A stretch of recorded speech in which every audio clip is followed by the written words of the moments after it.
Buenos días. Permítanme un momento, ya vamos a empezar en un minuto.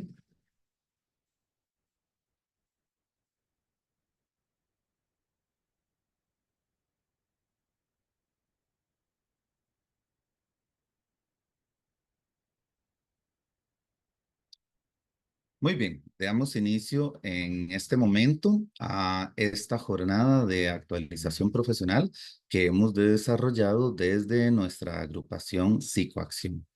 Si ustedes pudieran encender las cámaras, les agradecemos mucho. Sin embargo, no es obligatorio. Por favor, enciéndanlas si ustedes pueden para poder verles, conocernos, interactuar mejor, etcétera.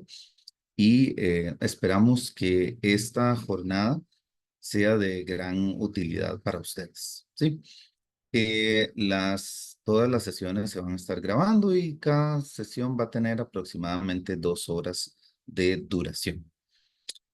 Bueno, en primera instancia comentarles que nosotros desde Psicoacción hemos creado esta jornada con el fin de acercarnos un poco al gremio, acercarnos a ustedes.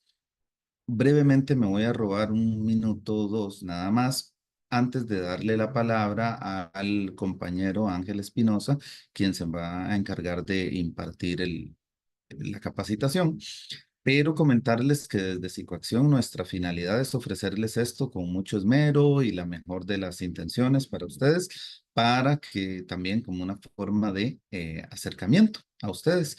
Nosotros somos una agrupación que busca la posibilidad de llegar a la junta directiva para estas próximas elecciones que están cercanas y pues les agradecemos su confianza, su acercamiento. Por supuesto que el estar aquí no les compromete a ustedes en absolutamente nada, pero nosotros muy amablemente les queremos solicitar que ojalá nos puedan apoyar con su voto a nosotros y aquí estamos para que nos conozcan. Igual en el grupo de WhatsApp que se desarrolló. Ahí pueden ver nuestro plan. Si ustedes dicen, bueno, pero quisiera saber cuáles son sus propuestas, quiénes son ustedes, cuál es la experiencia de ustedes. En el grupo de WhatsApp, ahí hay un enlace en la descripción para que puedan acceder a nuestra página web y puedan ver todo lo que proponemos, todo lo que traemos. También hay un correo electrónico en el cual se pueden comunicar con nosotros o nos pueden contactar directamente por WhatsApp. No tenemos ningún problema si alguien necesita hablar con alguno de nosotros. Excelente. De mi parte, mi nombre es Mario Alonso Madrigal y yo voy como candidato para la presidencia. Quien va a dar ahorita esta capacitación es el doctor Ángel Espinosa, quien ya casi les va a hablar un momentito sobre él y él va como candidato para suplencia. No les robo más tiempo porque sé que ustedes están con el deseo de poder ver esa información tan importante que Ángel trae y formúlenle preguntas, participen, etcétera. Y les dejo de mi parte con Ángel. Gracias. Gracias, Manuel Alonso. Buenos días. Nada más confirmar si me escuchan bien. Yo le escucho No, bien. se lo escucha bien. Perfecto. Muy buenos días. Un gusto, colegas. Bueno, como ya lo decía Manuel Alonso, mi nombre es Ángel Espinosa y efectivamente con la agrupación Psicoacción voy de candidato a la suplencia. Para mí es un gusto compartir con ustedes esta mañana, pues un tema que resulta interesante y bueno, a mí en lo particular me gusta bastante, que tiene que ver con la evaluación precisamente de las funciones ejecutivas en personas menores de edad. Bueno, mientras abro la presentación, les comento un poquito que yo tengo ya varios años trabajando en el ámbito privado, en la consulta clínica y también en el área de la psicología y como docente universitario.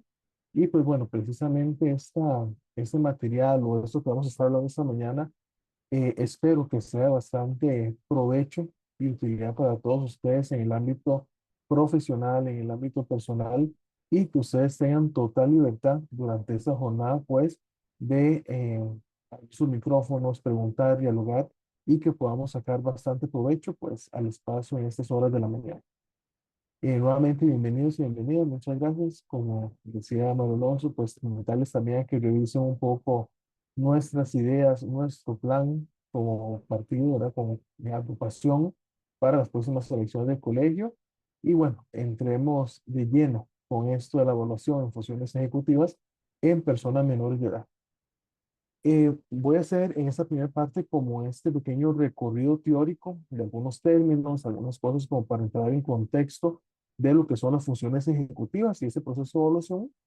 Y bueno, las evaluaciones que realizamos en el ámbito psicológico sabemos que abarcan muchísimas áreas. Precisamente, entender que la función ejecutiva es este conjunto de habilidades cognitivas que permiten la regulación y el control del comportamiento del ser humano.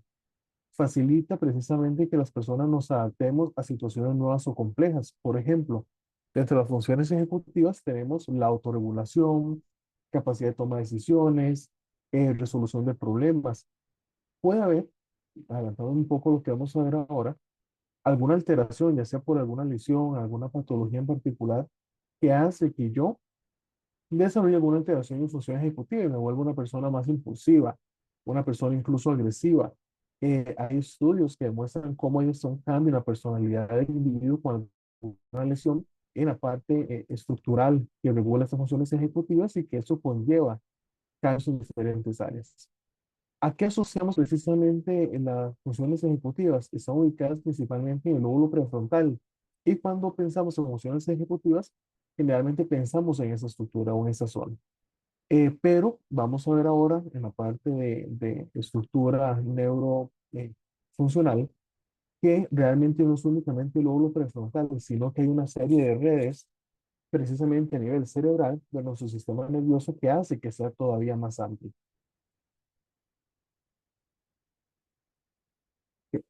Aquí menciono algunos componentes claves de las funciones ejecutivas como tal. Y primero que quiero hablar es de la inhibición y quiero que vayamos tal vez contextualizando un poco en niños, en adolescentes, en personas menores de edad, cómo vemos esos comportamientos. Por ejemplo, el de la inhibición. La inhibición es la capacidad de controlar impulsos, respuestas automáticas. Permite que las personas inhiban conductas inapropiadas y mantengan la atención en tareas que sí son relevantes. Pensemos entonces en el contexto de un chico o una chica que está siendo diagnosticado con déficit de atención. ¿Por qué? Porque no controla impulsos, porque lo vemos que en la escuela es muy impulsivo, tira cosas, reacciona.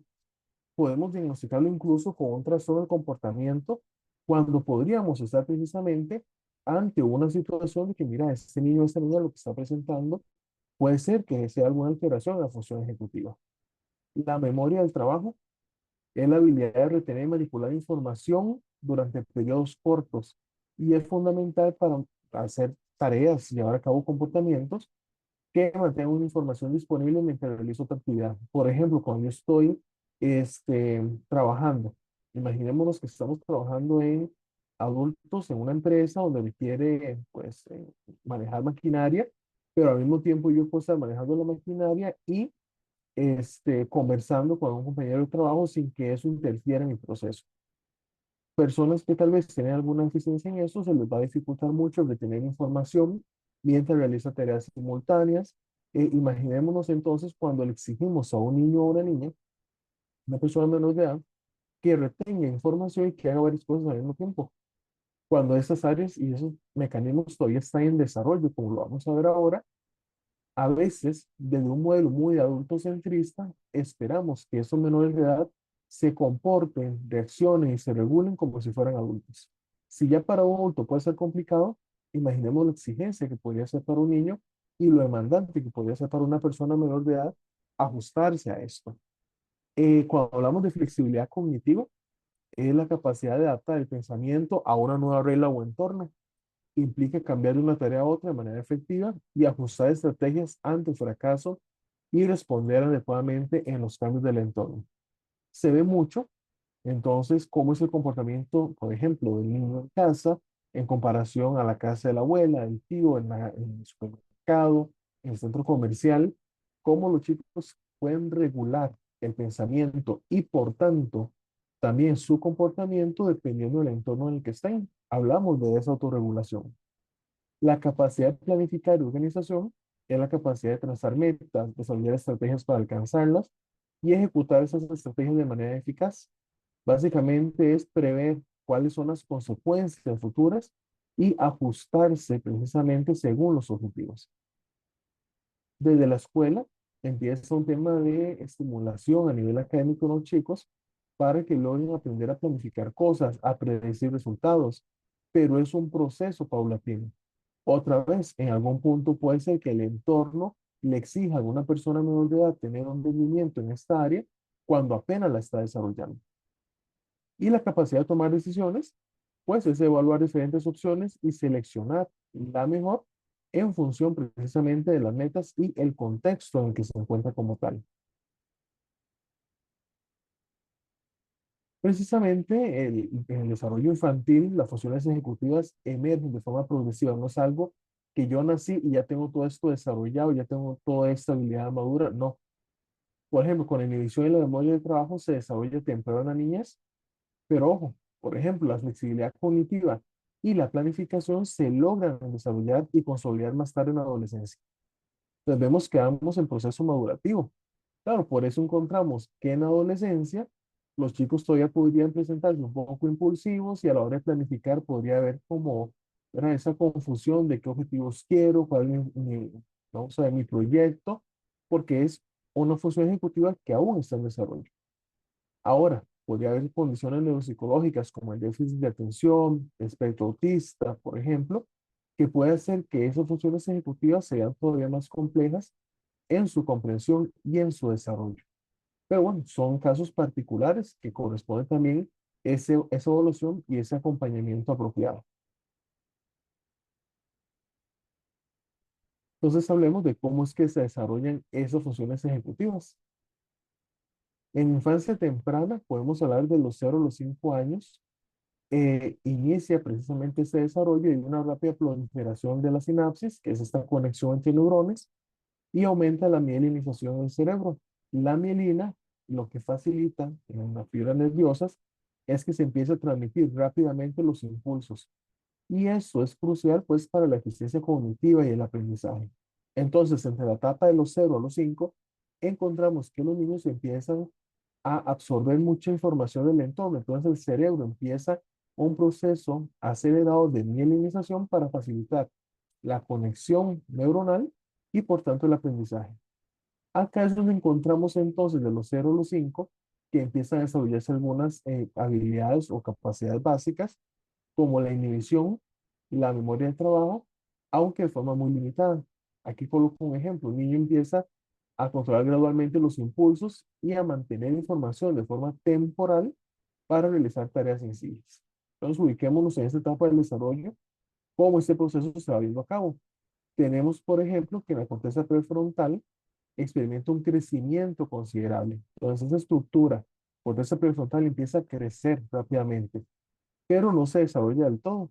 Entonces, eso limita que los niños de 0 a 5 años todavía no puedan planificar ni puedan regular del todo sus emociones. En esta etapa, entonces, en la infancia temprana, encontramos la capacidad de la función ejecutiva de empezar a autorregular poco a poco algunos impulsos y a mantener cierta información temporal para tareas muy sencillas. Si nos vamos en el periodo de la niñez media de los 5 a los 12, acá hay una poda sináptica. ¿Qué es la poda sináptica? Implica que se eliminan sinapsis que no se han utilizado. ¿Por qué? Porque si vemos incluso a nivel de desarrollo, vamos a ver, o progresivo a nivel social, esta es la etapa de institucionalización comúnmente, donde los niños empiezan a entrar en guardería, empiezan a entrar a la escuela, ¿verdad?, y todo el periodo escolar. Y entonces, durante este periodo, aquellas conexiones que el cerebro dice, mira, esa conexión del todo no me es útil, no está siendo utilizada, no está siendo explotada al máximo, vamos a recortarla de alguna manera y vamos a optimizar aquellas conexiones que sí son necesarias. Por ejemplo, no es lo mismo un niño, una niña, que en edades tempranas se empieza a ser estimulado en el tema de los idiomas.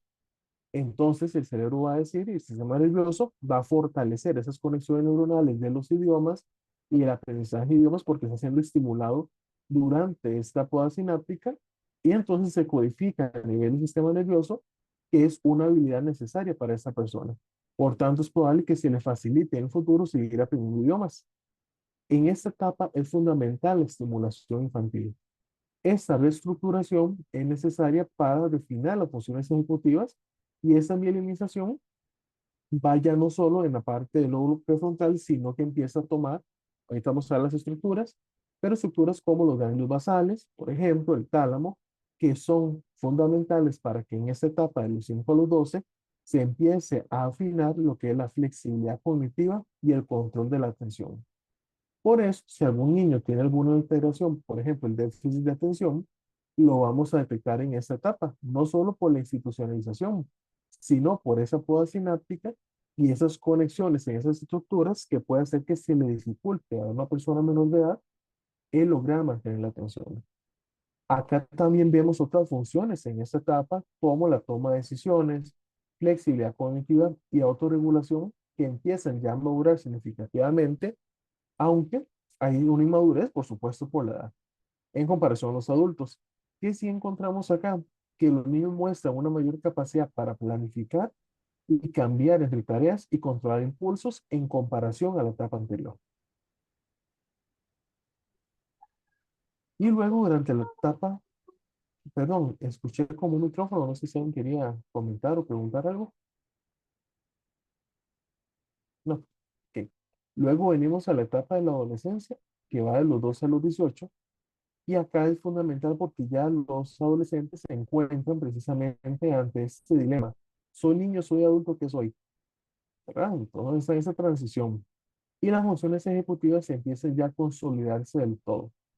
Hay estudios de neuroimagen que muestran, por ejemplo, que la corteza prefrontal cambia su estructura todavía en esta etapa y empieza también a madurar o a consolidarse la conectividad funcional. En esta etapa, ¿qué vemos de función ejecutiva?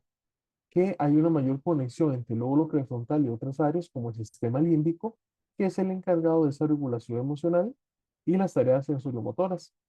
Acá entonces vemos que en la adolescencia se empieza a consolidar, perdón, la regulación emocional y el control de impulsos. Pero como se está consolidando, van a haber altibajos. Por eso vemos la impulsividad de la adolescencia, vemos chicos muy impulsivos que pueden llevarles a llevar conductas incluso de riesgo, como consumo de sustancias, temas de autolesiones, que si bien hay componentes, por supuesto, a nivel emocional y cognitivo, a nivel de funciones ejecutivas se vincula esa madurez en desarrollo todavía para consolidar esa autorregulación. La capacidad de planificar a largo plazo, los riesgos, tomar decisiones, precisamente mejora notablemente, aunque todavía tienden a ser más impulsivos debido a que hay una activación emocional del sistema límbico. El sistema límbico está súper activado en esta etapa y muchas veces el sistema límbico le gana a este control de la función ejecutiva. Entonces, ambos, imaginemos esta función ejecutiva que está madurando y un sistema límbico hiperactivado por la madurez de la adolescencia, puede hacer que esos adolescentes sean más impulsivos y que les gane la emoción sobre la razón como tal. En la adultez temprana lo menciono porque esto continúa y bueno, ya el punto máximo precisamente la función ejecutiva en esta etapa. El lóbulo prefrontal termina de mielinizarse, que era este proceso por el cual se favorecen las conexiones y permite que haya un procesamiento eficiente y más rápido. A nivel de la estructura, hablamos que la corteza prefrontal llega al volumen máximo en la adolescencia, pero la refinación de conexiones como tal y otras áreas continúa hasta la etapa de la adultez. Y las habilidades más complejas como la planificación a largo plazo, toma de decisiones, reflexiva, autorregulación, se completan ya en su desarrollo. Y eso facilita que entonces en esta etapa de la adultez temprana, las personas esperaría que tengan la capacidad de adaptarse más fácilmente a nuevas situaciones o a situaciones más desafiantes. Muy bien, continuando con lo anterior, porque he mencionado algunas estructuras, veamos cuáles son como tal las estructuras involucradas en las funciones ejecutivas. Corteza prefrontal, que tanto hablaba, es la responsable directa y por medio de neuroimagen se visualiza de lo que es la memoria de trabajo, planificación y regulación conductual dirigida a metas. Es fundamental en que la persona tome decisiones y en desarrollar la flexibilidad cognitiva.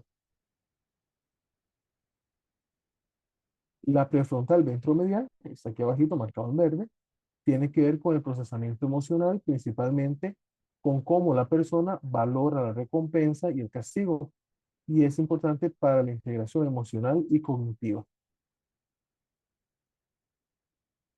La corteza cingulada anterior, y lo vemos acá, está en verde en esta imagen, participa en la capacidad de supervisar conflictos, detectar errores y la modulación de comportamiento.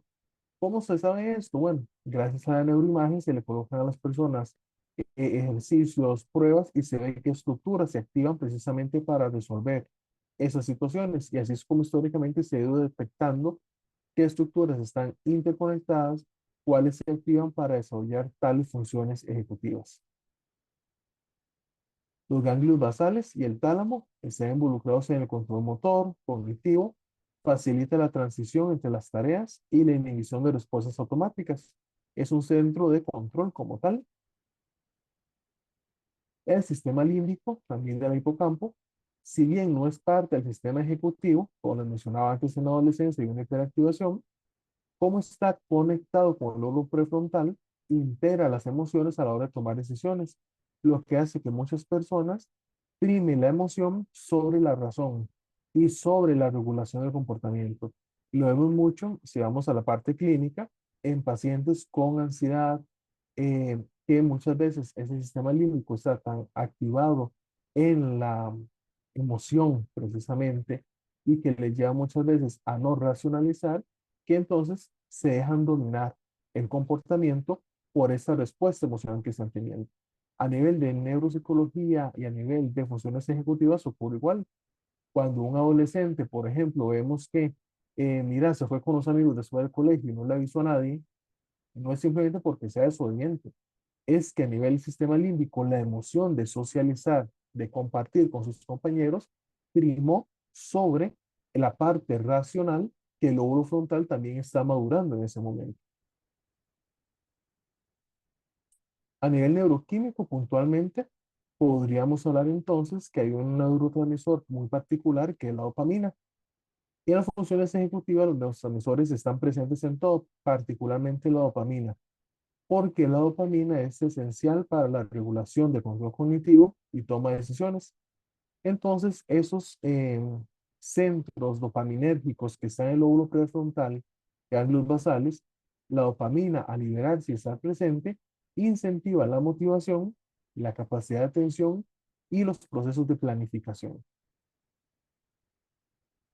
Ahora sí, ya luego de toda esta introducción de conceptos, contextualizar un poco las funciones ejecutivas, vamos a hablar de qué es lo que se hace en neuropsicología a la hora de evaluar dichas funciones. No sé si alguien tiene alguna pregunta en este momento antes de continuar.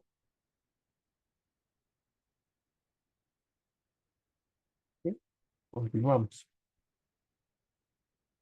Evaluar funciones ejecutivas en los niños tiene que ser un proceso muy riguroso, como cualquier evaluación psicológica, pero bueno, requerimos de dominar, conocer diversas herramientas y métodos. Tenemos que adaptar el proceso de evaluación a la edad de la persona que estamos pues atendiendo, que estamos indagando su desarrollo y ver su nivel de desarrollo, características específicas, tener en cuenta siempre que, como lo vemos en esta línea histórica de desarrollo, que las funciones ejecutivas no están completamente desarrolladas en la niñez y que la evaluación tiene que ver precisamente entendiendo que hay un proceso dinámico. Entonces, cuando yo evalúo a un niño, un adolescente en una función neurocognitiva, particularmente acá, función ejecutiva, tengo que tener claro que no está escrito en piedra, que hay rangos de desempeño que son esperables para la edad, ¿sí? Pero que siempre tengo que ser flexible y entender cuál es el entorno que tiene esta persona menor de edad, cuál es su desarrollo, cuáles son esas características eh, que están pues, ocurriendo en ese momento. Lo primero, y yo creo que, bueno, quienes trabajamos en la parte clínica, en la parte de evaluación, sabemos que el principal mandamiento es recopilar siempre los antecedentes y una buena entrevista inicial. ¿Por qué lo coloco? Aunque alguien puede decir, es que es lógico, vieras que no. Porque resulta que muchos profesionales en psicología tienden a aplicar pruebas antes de hacer una entrevista. Y eso es un gran error ético y metodológico. Porque a raíz de la entrevista es que yo conozco cuál es la realidad de este niño, de este adolescente, cuál es el contexto y a partir de ahí yo elijo las pruebas. No se trata de aplicar test por aplicar test, se trata de hacer una evaluación y tener una batería de pruebas que garantice que yo voy a evaluar lo que realmente necesito evaluar. A veces nos volvemos en profesionales machoteros. Tengo un machote para evaluar esto, para evaluar tal cosa, y a todo el mundo le aplico lo mismo. Ok, sí, hay herramientas que son generalizadas para esas funciones, pero recordemos la particularidad que tiene cada paciente. Entonces buscamos tener toda la información, antecedentes médicos, académicos, familiares y sociales. Tenemos que aprender a ver más allá de los criadores, cuidadores primarios, encargados de crianza, padres, madres que tenemos en el consultorio. No, tenemos que irnos más allá. Entonces hay que indagar todo el historial médico, complicaciones prenatales, perinatales, postnatales, el desarrollo, comportamiento, dificultades que los progenitores hayan observado. Y no solo una fuente. Que si resulta que hoy llegó a la sesión la mamá, por ejemplo, y no llegó el papá, bueno, yo ocupo también saber qué ve el papá. Si es que el papá vive con ellos, está al tanto de ese desarrollo, yo ocupo conocer la visión que tiene cada miembro de esta familia que está en contacto con esa persona menor de edad sobre su comportamiento. Puede ser que abuela me diga, mira, conmigo se porta súper bien, yo lo pongo a hacer la tarea y todo está bien, obedece, es súper atento, todo lo hace a buen ritmo, pero resulta que el papá viene y me cuenta que con mi manera, que no se siente, que no pone atención. Ese tipo de esposo yo tengo que analizarlo. Tengo que descubrir realmente qué es lo que pasa. Si realmente es una dificultad o un tema que tiene la persona menor de edad, o es un comportamiento resultado del contexto en el que se encuentra el niño. Durante la entrevista con los niños y adolescentes también se realiza una entrevista breve para ver la percepción.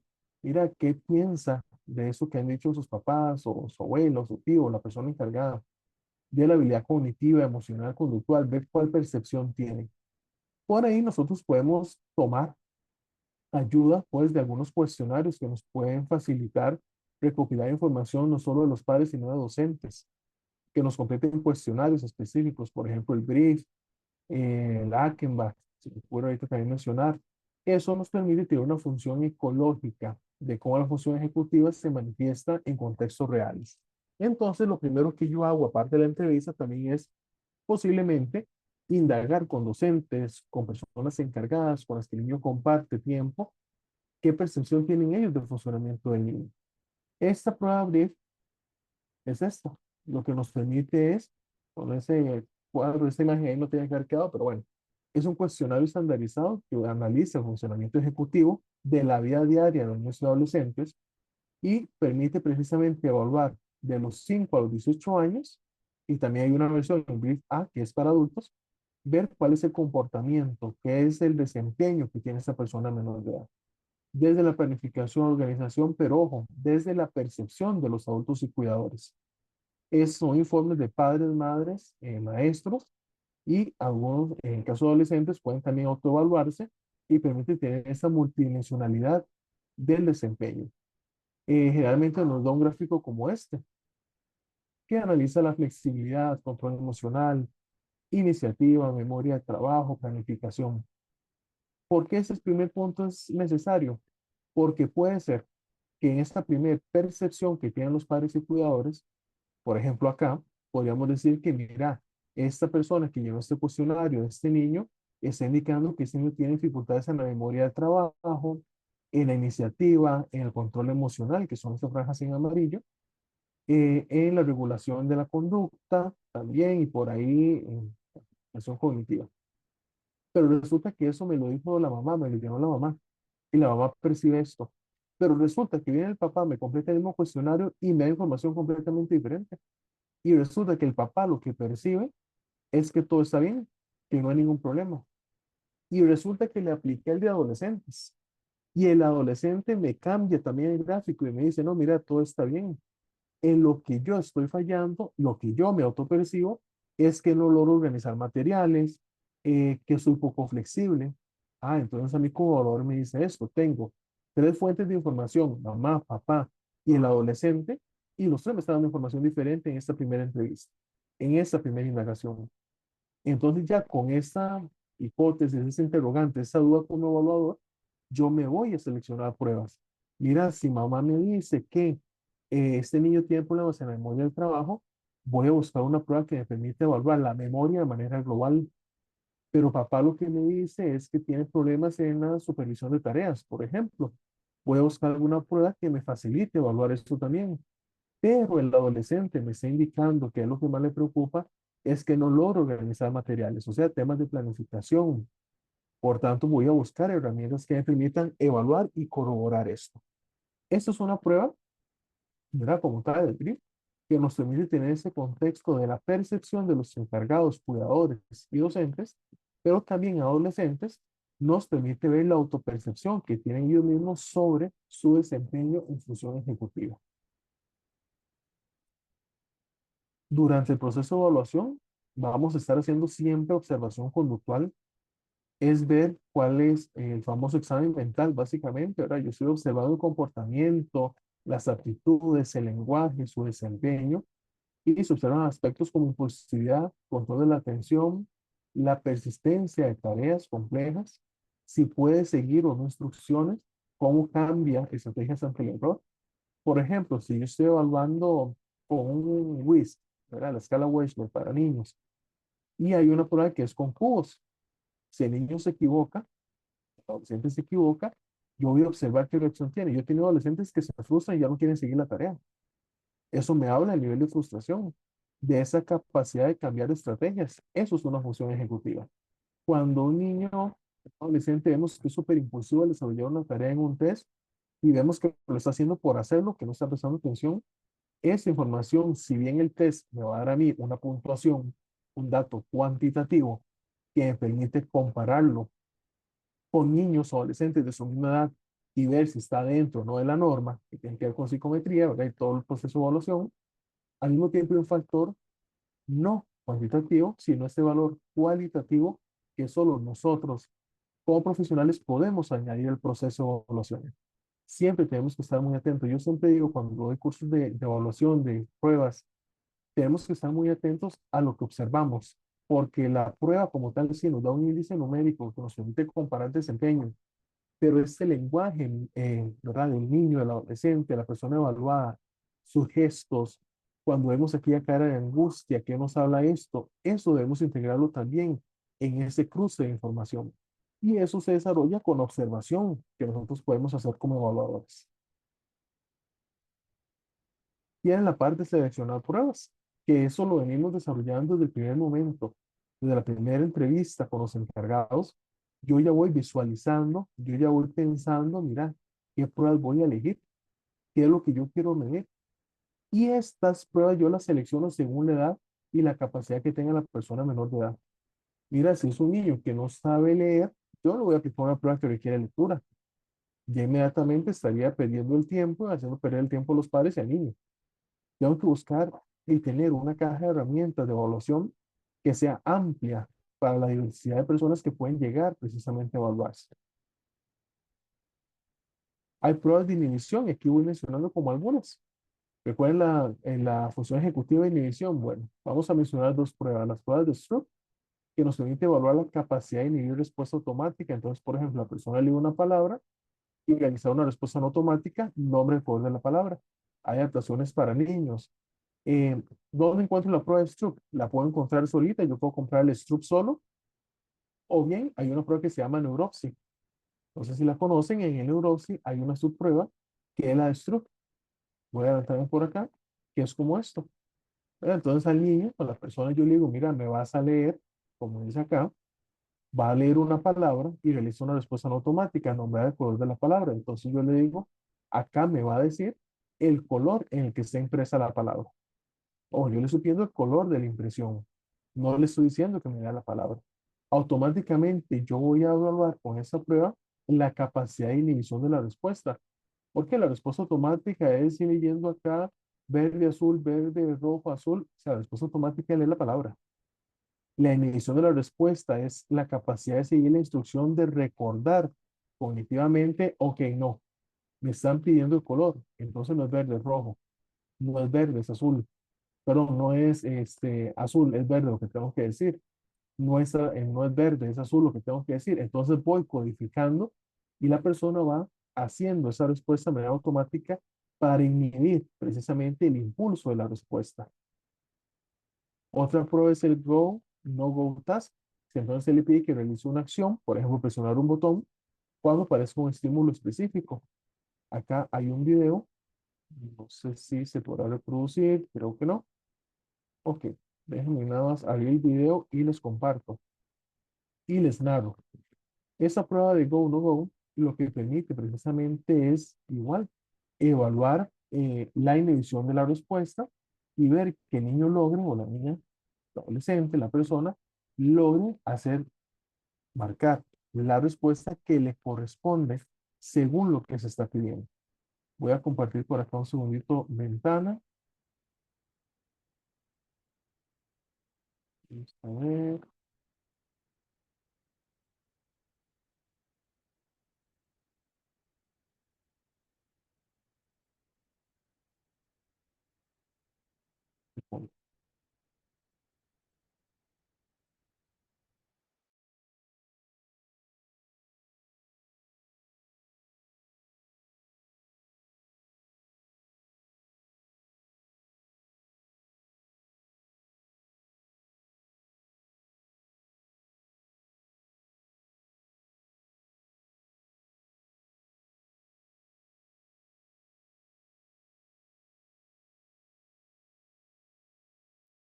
Acá vemos el video, ¿verdad? Bien, sí, gracias. Me confirma si se escucha bien. Bueno, igual acá tal vez les voy narrando, yo me calo en. Acá vemos entonces que se da a la persona instrucciones. Hay aplicaciones para el celular, hay aplicaciones para computadora que nos permiten evaluar esto. Acá hay una prueba, entonces se le dice, ¿verdad? No presione la pantalla si ve dos puntos. Esa es la instrucción. Entonces, luego viene con la mano, ¿verdad?, izquierda.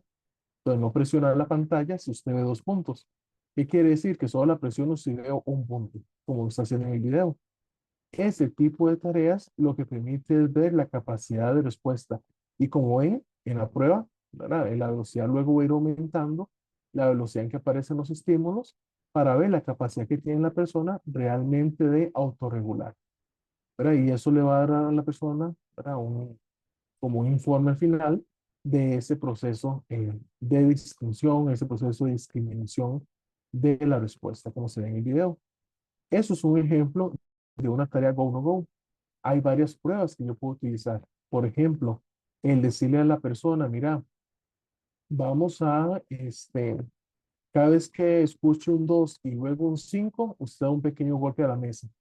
Y entonces en esa prueba de neuropsia, que es precisamente la que lo utiliza, resulta que yo le voy diciendo a la persona una serie de números y voy midiendo si la persona cada vez que escucho un 2 y luego un 5 me da el golpe, o con solo escuchar el 2 automáticamente me da el golpe, ¿verdad? Eso me permite a mí ir viendo, bueno, la persona cómo va autorregulando esa respuesta y qué capacidad tiene precisamente para prestarle atención a esto que le estoy pidiendo sin dejarse llevar, ¿verdad?, por el estímulo. Y eso es lo que se utiliza en este tipo de pruebas. En memoria del trabajo, resulta que en el neuropsicología yo podría utilizar una herramienta completa como Luis, por ejemplo, que es la escala Wechsler para niños, o podría seleccionar su prueba solo para medir una función específica. Lo ideal es aplicar la prueba completa para tener el panorama de desempeño, pero este ejercicio generalmente se hace cuando yo selecciono su prueba de alguna prueba más grande, cuando yo ya he aplicado una. Por ejemplo, que yo aplique el WIS y resulta que quiero ampliar más la información de memoria del trabajo, entonces me voy para el Neuropsy a aplicar otra vez otra subprueba de números para ver si la persona, ¿verdad?, tiene el mismo desempeño o se complementa. Específicamente en el WIS, para memoria del trabajo, tenemos la tarea de dígitos en orden inverso, donde el niño escucha números y debe repetir un orden inverso.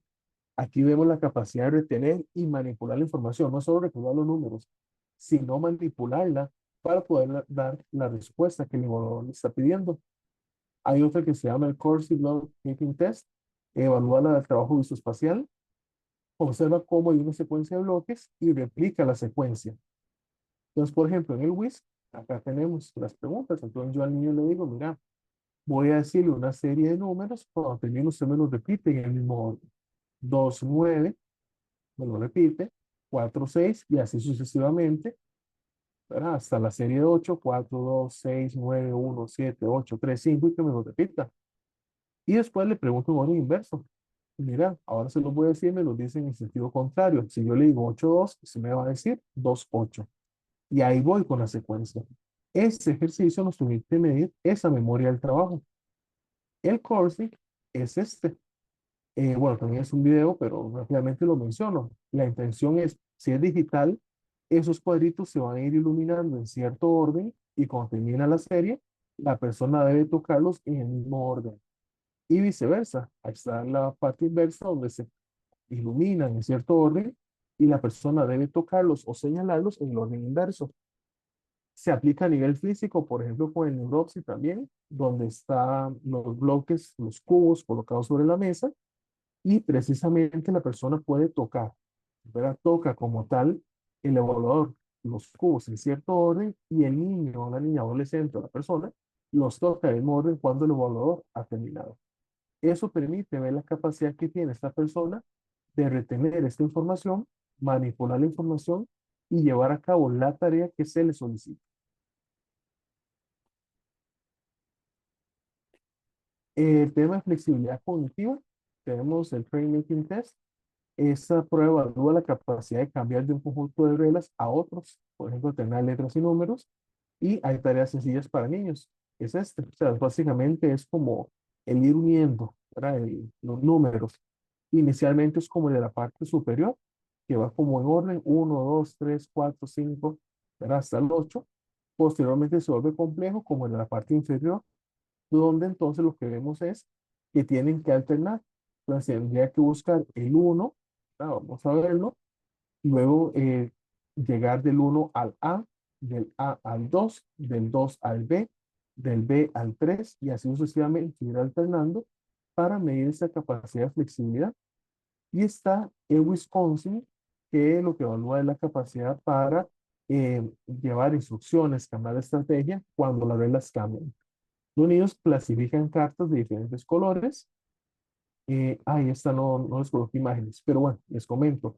En Wisconsin los niños van, hay cartas de diferentes colores, formas, números, y el niño tiene que irlas clasificando de acuerdo a lo que se le va pidiendo como tal para que logre, pues, evaluar precisamente esa capacidad de flexibilidad para cambiar de reglas y poder gestionar y regular el comportamiento.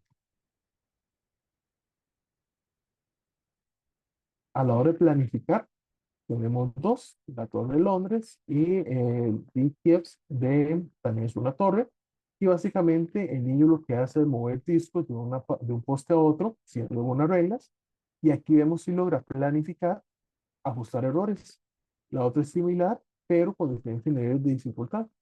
Por acá está la de Londres, pero entonces básicamente el niño tiene que pasar todos los bloques, ¿verdad? De un punto a otro, se le coloca el objetivo y vemos la capacidad que tiene esa persona menor de edad para lograr planificar y llevar a cabo la tarea específica para lograr dicha meta. Entonces vemos como tal esa capacidad que tiene el niño y nosotros vamos orientándole pues con los estímulos necesarios como tal.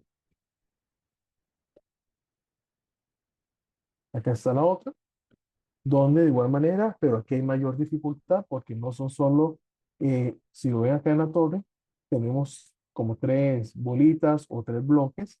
En la de Wisconsin tenemos varios. Vea que incluso están las bolsitas, si lo ven en la parte superior, donde vienen varios bloques, varios tipos de materiales para dificultar todavía más el proceso de pasar de un poste al otro en tantos movimientos, por ejemplo.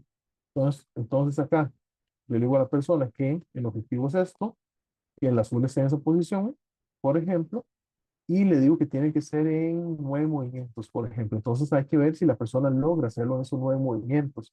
Dependiendo cuál de las dos pruebas, vamos a encontrar instrucciones distintas para hacer más compleja la tarea como tal.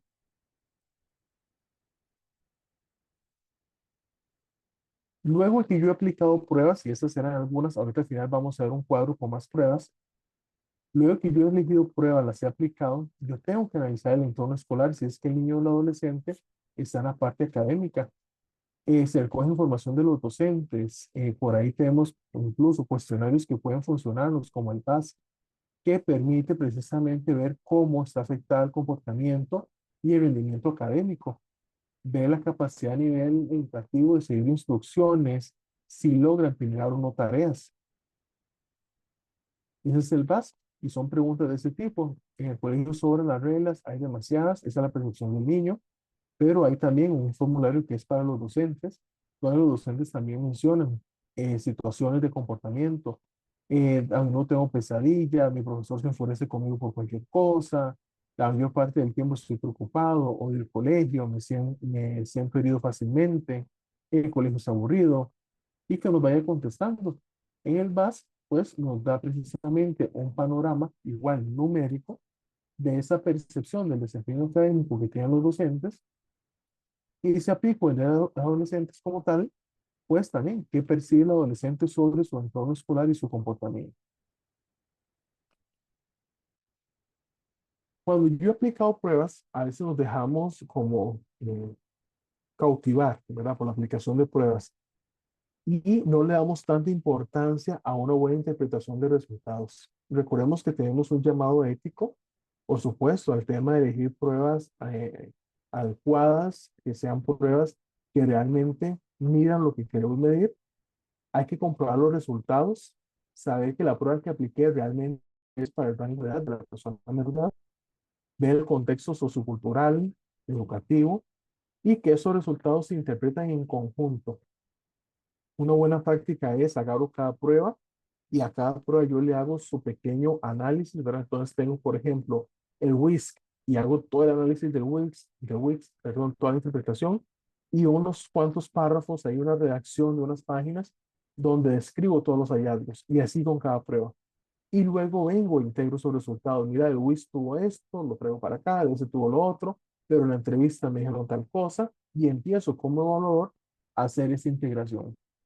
Hay que interpretar los resultados en conjunto con los cuestionarios de observación conductual, prestar atención a discrepancias. Mira, ¿por qué en una prueba me salió bajito en esto, pero en la otra me salió súper bien? ¿Verdad? ¿Qué encuentro yo acá precisamente? ¿Qué encuentro yo pues, en los resultados de este niño, de esta niña, que va tal vez en contra o en una línea de lo que me decían los papás en un momento? ¿Verdad? ¿Cómo es que yo uno esta información? En análisis tenemos que incluir todos los áreas de funcionamiento cognitivo que están conectados, memoria de trabajo, planificación, inhibición, cómo se relaciona una con otra, para intentar dar una visión lo más integral posible. Y en el informe incluimos la descripción detallada de los hallazgos, destacar áreas de fortaleza siempre. No solo hablemos en el informe de las áreas de mejora o áreas de bajo desempeño, hablemos siempre de áreas de fortaleza, porque es importante precisamente reconocer esas áreas y luego hablamos de las áreas de mejora. Dar recomendaciones, que no se quede solo en un informe diagnóstico, un informe de resultados, sino que todo informe desde nuestra parte integral propiciamos brindarle también recomendaciones a las personas menores de edad, a los padres, centros educativos, de cómo actuar, qué estrategias pedagógicas hay que implementar para garantizar precisamente un buen desempeño. Por ejemplo, instrucciones claras, listas de verificación y estrategias que mejoren las funciones ejecutivas en la vida diaria. Intervención y seguimiento. Si tenemos la dicha de que esta persona que evaluamos va a seguir siendo nuestro paciente, pues recomendar intervenciones y hacer un plan de intervención neuropsicológico para trabajar esas habilidades, ajuste de entorno educativo y ojalá se le pueda dar seguimiento. Lamentablemente, muchas veces cuando se hace una evaluación, se entrega el informe y no volvemos a saber de la persona. Y resulta que no es solo porque no volvió con nosotros, sino es que no volvió con nadie. El informe quedó en el aire. Ah, sí, tiene tal diagnóstico, tiene tal situación, pero nunca se le dio seguimiento, nunca se le dio intervención. Entonces también con los padres y encargados hay que hacer mucho énfasis en que los niños requieren muchas veces un acompañamiento constante y que no se quede únicamente pues en el documento y listo. Y por aquí traigo un caso, pero me gustaría que ustedes me ayuden a ir leyendo y comentando un poco. No sé si alguien me puede ayudar por acá con la lectura del motivo de consulta. Bueno, y antes del caso, perdón. Abro el espacio para ver si hay preguntas, comentarios. ¿Cómo vamos? ¿Vamos bien? Ok. Ahora, no sé si alguna colega o algún colega quisiera colaborar Saludos, leyendo. estamos bien, gracias. Gracias, Iván. No sé si algún colega quisiera colaborarme leyendo esta parte. Ángel, si gustas, te puedo colaborar. Muchas gracias. Motivo de consulta. Juan, un niño de 10 años, es referido por su maestra debido a problemas persistentes en el rendimiento académico y dificultades para seguir instrucciones en el aula. Los padres informan que en casa Juan tiene problemas para terminar las tareas, se muestra impulsivo y le cuesta organizarse, lo que ha generado tensión familiar. Solicitan una evaluación neuropsicológica para entender si estos problemas están relacionados con dificultades en las funciones ejecutivas. Muchas gracias. Ya que vamos a ver, acá tenemos lo que generalmente ya consulta.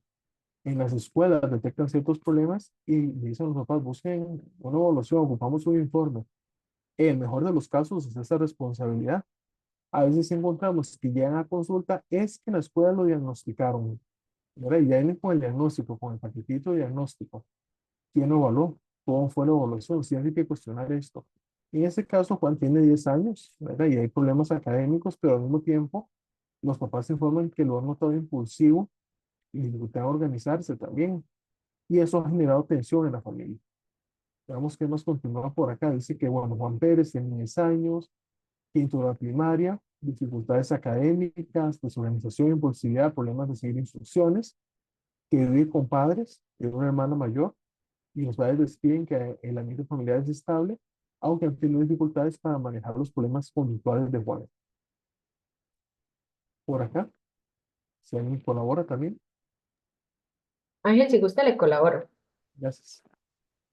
Antecedentes del desarrollo, embarazo y nacimiento, embarazo sin complicaciones, nacimiento a término por parto vaginal sin complicaciones. Desarrollo motor, alcanzó los hitos motores dentro de los rangos típicos, caminó a los 13 meses. Desarrollo del lenguaje, comenzó a hablar en frases completas alrededor de los 2 años y medio. No se reportan problemas de lenguaje. Desarrollo escolar, Juan ha presentado dificultades en matemáticas y lenguaje desde segundo grado, con un aumento de las dificultades en los últimos 2 años. Su rendimiento en clase es inconsistente y tiene dificultades para concentrarse en tareas que requieren atención prolongada. Antecedentes médicos. No presenta condiciones médicas relevantes, no se reportan episodios convulsivos ni traumatismos craneales. Y muchas gracias. Y si vemos por acá, ha sido un desarrollo en términos generales normales.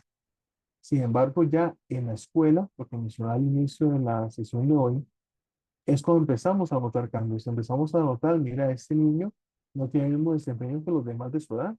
Hay un comportamiento, hay un desempeño, hay una situación que hace que llame la atención.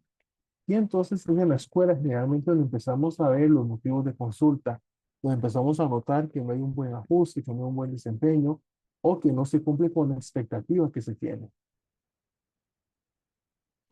Adicionalmente, los padres describen a Juan como un niño inteligente, pero con dificultad de mantener la atención de aquello que no resulta interesante, que tiende a perder cosas con frecuencia, que necesita constantemente recordatorios. Además, los padres indican que es impulsivo, que interrumpe conversaciones y que se frustra muy fácilmente cuando no consigue lo que quiere. También han notado que Juan se vuelve desafiante cuando se le pide que termine las tareas. Y entonces empezamos a evaluar a Juan. Recordemos el RIF que mencionaba antes. Se administra, ¿verdad? Después de la entrevista a los padres y maestros y encontramos que hay puntuaciones elevadas en inicio de control emocional, lo que sugiere que hay una dificultad acá y que hay impulsividad y dificultad de manejar emociones, principalmente, perdón, en situaciones de frustración, índice de metacognición, puntuaciones elevadas en memoria, trabajo, planificación, genera dificultad de mantener información activa mientras realiza tareas complejas y problemas para organizarse de manera efectiva. Y pruebas neuropsicológicas se aplicaron estos, el STRUP. Entonces aquí se menciona que Juan mostró un tiempo de reacción lento y cometió varios errores. Indica dificultad para inhibir respuestas automáticas, lectura de palabras. y controlar la impulsividad.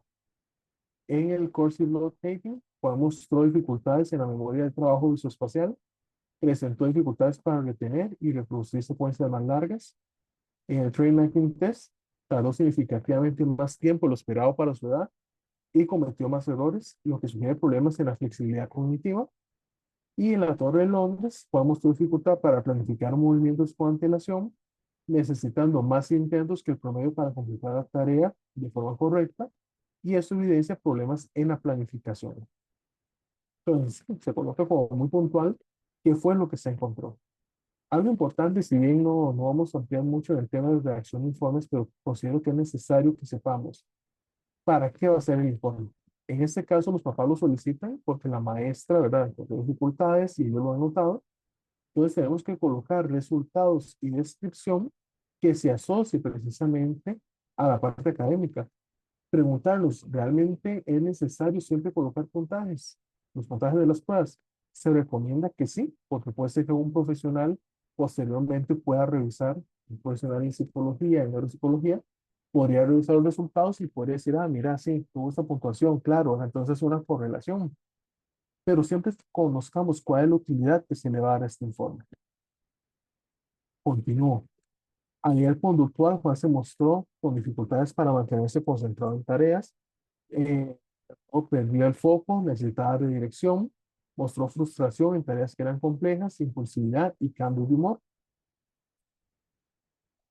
Y bueno, encontramos entonces en las funciones ejecutivas que en inhibición se refleja un déficit en la capacidad para inhibir respuestas impulsivas. En la memoria de trabajo se evidencian dificultades significativas en la retención y manipulación de información. En la flexibilidad cognitiva, problemas para alternar entre diferentes reglas o estrategias. Y en la función de planificación encontramos una dificultad en la capacidad de anticipar secuencias y organizar pasos para resolver tareas como tal. Entonces, cuando uno integra toda la información de las pruebas, podemos hablar de una impresión diagnóstica. Por ejemplo, el déficit de atención y hiperactividad combinado. Hay problemas de atención, de impulsividad y dificultades en la regulación emocional y memoria de trabajo. Entonces, los resultados de las pruebas en este ejemplo nos muestran que son consistentes con el diagnóstico. Y en relación a las funciones ejecutivas, las pruebas neuropsicológicas y el BRIEF sugieren problemas en esa inhibición, planificación, memoria de trabajo y flexibilidad cognitiva, lo que hace que se esté afectando el funcionamiento y rendimiento académico. Pero yo no me quedo ahí. A partir de los resultados, siempre se recomienda que desarrollemos propuestas de plan de intervención. Por ejemplo, a nivel conductual, implementar sistemas de recompensa para fomentar conductas organizadas y planificadas, refuerzo positivo a la hora de completar tareas, establecer rutinas estructuradas, tanto en la casa, listas de tareas, de actividades, recordatorios visuales, el apoyo en el entorno escolar, cómo entonces el niño se va a adaptar a la escuela, qué adaptaciones tienen que hacer en el aula, que haya instrucciones más claras, fragmentadas, que se asignen tareas en pasos pequeños, lo que facilita que este chico o esta chica que tiene dificultades en la planificación y organización, al ver las tareas desglosadas en cosas más pequeñas, tiene mejor predisposición para adaptarse. Trabajar con los docentes para reducir distracciones. Por eso hoy en las escuelas ya no vemos aquellas aulas saturadas. Porque a nivel pedagógico, cuando los maestros ponían un montón de dibujos, colores, carteles, la esquina, de no sé qué, y un montón de saturación visual, eso hacía que los niños tuvieran más problemas de concentración. Hoy a nivel pedagógico se recomienda que las aulas sean más sobrias, que no haya tanto distractor visual y colocar a los niños que tienen alguna de estas situaciones, pues en lugares preferentes para optimizar la concentración. Por ejemplo, en los primeros espacios, cerca del escritorio, podrían ser recomendaciones ideales. A nivel de intervención, bueno, trabajar el tema de memoria de trabajo con juegos, aplicaciones cognitivas que estimulen la retención y la manipulación de información, desarrollar hábitos en los niños para el tema de habilidades de planificación y que eso facilite precisamente la capacidad de regulación.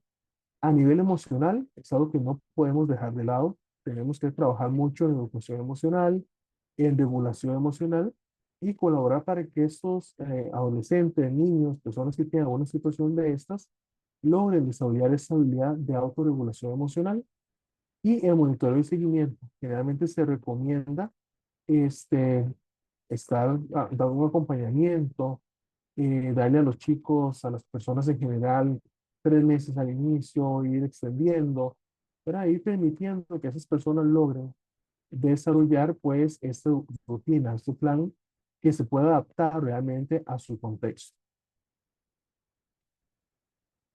Ok, vamos a ver por acá. Por acá yo coloco este cuadro donde vuelvo a retomar la función ejecutiva, pruebas que se recomiendan y los grupos de edad en las que se puede aplicar dichas pruebas. Por ejemplo, si yo quiero evaluar en un niño lo que es la inhibición, por ahí tenemos la de Stroop, Go, No Go y tarea del semáforo y aquí en los rangos de edad. Básicamente, la primera el niño nombre, el color de la palabra y la lectura automática. En la otra se le pide precisamente que responda a un estímulo y que inhiba la respuesta, que inhiba la respuesta motora de señales. Si yo quiero medir memoria de trabajo, yo recomiendo algunas pruebas o subpruebas que se pueden emplear y los rangos de edad, igual, donde se podrían estar empleando dichas pruebas. Igual, flexibilidad cognitiva, planificación, control de atención y toma de decisiones. Algunas pruebas neuropsicológicas y los rangos de edad donde ya se empieza o se podría empezar a evaluar. Pero al mismo tiempo, voy a compartir con ustedes acá pantalla. Vamos a ver. Esos folletos son gratuitos, igual yo se los puedo hacer llegar para que lo vean. No dejo de compartir esto.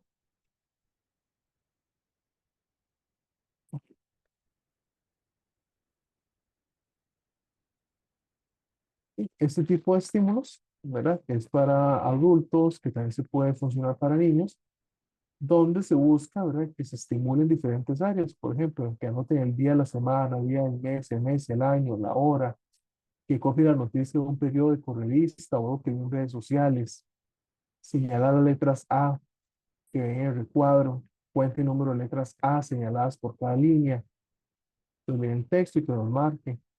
Escriba 12 nombres de utensilios y productos de limpieza, del 18 hasta el 2, hacia arriba, perdón, de 12 en 2 hasta el 130. Pero ya eso para más adultos, copiar dibujos. Este tipo de folletos nos sirve a nivel terapéutico también para fomentar el desarrollo y la maduración también de funciones ejecutivas. Potenciar en las personas espacios de estimulación cognitiva, no tenemos que verlo como un proceso súper complejo, que ocupamos un laboratorio, que ocupamos grandes recursos. En realidad, este tipo de recursos permiten la estimulación en cualquier edad de esas funciones. Al final tenemos que recordar que la función ejecutiva es algo que está precisamente en proceso de desarrollo durante toda la vida. Se habla de esas etapas hasta los 25, pero posteriormente podemos seguir estimulando y fortaleciendo esas funciones. Y nos toca trabajar con diferentes poblaciones. Hoy estamos hablando de la población infantil, pero bueno, ¿qué hay de la población adulta mayor? Que también se encuentra en un desafío en mantener estas funciones ejecutivas sanas. Entonces podemos utilizar este tipo de recursos, que ahorita les hago llegar tal vez unos 2 folletos de esos de estimulación, que podría funcionarnos precisamente para el trabajo terapéutico que hay que hacer con las personas en esta área. No sé si hay preguntas en este momento, si alguien tiene alguna consulta, algún comentario, quisiera escucharles, mientras abro el otro que les quiero compartir.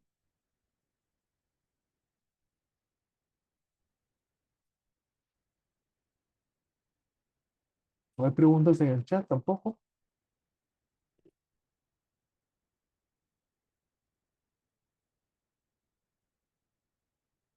No, ok. Entonces vamos a compartirles por acá. Un momento, compañeras, compañeros. Está.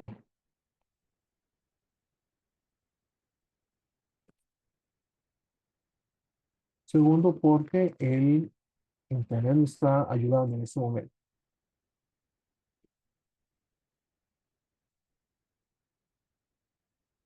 Una de las pruebas más utilizadas a nivel de evaluación neuropsicológica es el Neuropsy, ¿verdad? Y tal vez algunas personas ya lo conocen, pero bueno, viéndolo ahora desde ese contexto que hemos estado hablando, voy a compartirles por acá para que comencemos un poco alrededor de esto. ¿Ok?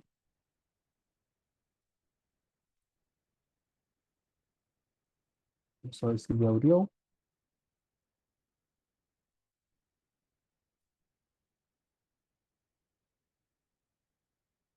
Me confirmo si ya están viendo la pantalla. No, Ángel. No, Ahora sí. gracias, Melanie. Ok, el Neurosy es una prueba neuropsicológica que se puede aplicar en diferentes rangos de edad, desde la infancia hasta la adultez mayor. Se utiliza precisamente para la evaluación de atención, memoria y otras funciones neurocognitivas. Tiene varios rangos, ¿verdad? Que facilitan una evaluación rápida. En realidad lo menciono acá tal vez como para ampliar un poquito más en una prueba que nos puede servir para tener una idea general de ciertos recursos, ciertas funciones que queremos evaluar. Está terminando de abrirse el documento, entonces aquí ya tengo las láminas, voy enseñándoles, tal vez la lámina de estímulos, ok, ya casi abrió el protocolo. En el protocolo entonces vamos a encontrar en una primera página para niños y adolescentes con todos los datos generales y una segunda página que es para adultos. ¿Ok? Los perfiles empezamos a evaluar desde los 6 años como tal. Es la edad mínima con la que se empieza a evaluar a las personas y nos permite evaluar hasta un rango de 85 años. La prueba de neuropsia es muy bonita porque el nuevo protocolo nos va diciendo qué tenemos que preguntar. Por ejemplo, evaluar orientación en tiempo, espacio y persona, y vienen una serie de preguntas que nos facilitan conocer precisamente la orientación que tiene la persona que evaluamos en estas áreas.